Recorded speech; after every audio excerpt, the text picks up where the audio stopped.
Hello everyone, welcome to my channel. Today we are going to learn about the data cloud. In the data cloud we have data spaces and data lake object, data model, data explorer. So basically today I'm going to give some overview of data spaces. So as you know, data cloud is nothing but it is a cloud where we can store all the data in the Salesforce from the different sources, like from the website, from the mobile, from the e-commerce webs channels, and then much more. Like some people they maintain the data in the Excel sheet as well. So we can upload the data in the CSV format to the data cloud. So this is not the data cloud is nothing but the storage of different data from different sources. Okay, so we will go and more insight about the data spaces. What is the use of data space in data cloud? So basically, we can say I have already logged into the data cloud, and we have a tab where you can go to on the more here, and you can find here all the tabs here. We can go and we can select the data space. We will be having data space. Yeah, I have already selected here. Okay, this is data spaces because I'm using a trial org, so I do not have data cloud admin permissions that is assigned to myself.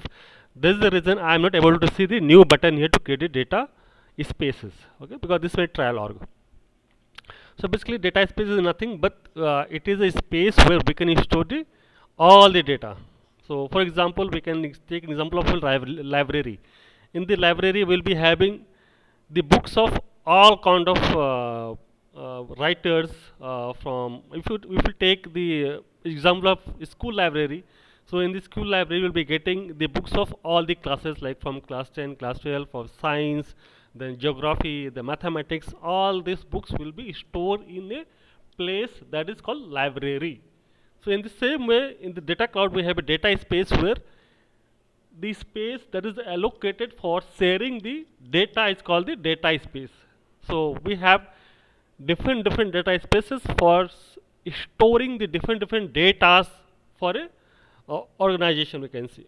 So we can create a new data space, we can see a data space to particular user, we can assign the rules, we can design like who can able to see the data sets, sorry, the data spaces. Okay, so I hope you are more clear with the example of the library. Like in the library, we'll be having the books of all the writers, all the subject for all the classes. So library is nothing but that is a called data space where we can store all the data.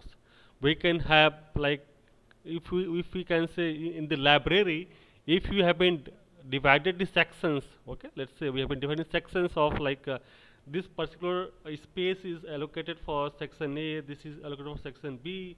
So we can like divide the spaces in different sections. Okay, so that is called the data lake object. So data lake object reside inside the data space.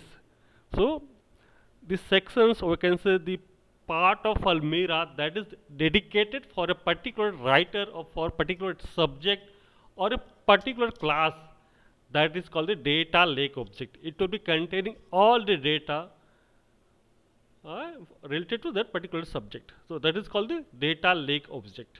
Okay, let's go to here. Let me see. This is data space where we can store all the data. Let me go inside it. This default data space will be created by default. We cannot delete the data space. We can create, but we cannot delete the default data spaces that has been created by the Salesforce. So if you go inside the default data space here, we can see here. Let me go here. We can assign the data lake object. There is a button that we can assign to this data lake object. I have already assigned some of the data lake object like account, contact, lead, and if you click on the add data lake object, you can add more on this. That means in this data space we are going to store this numbers of books we can see, or this numbers of data we are going to store in this space. So we can create multiple data spaces as per our requirement. We can share the data space to particular profile with the help of the permission set to particular user. So hope it is more clear about the data space. We'll be talking much more about the data lake object, data model and data explorer in my next video. Thank you for watching.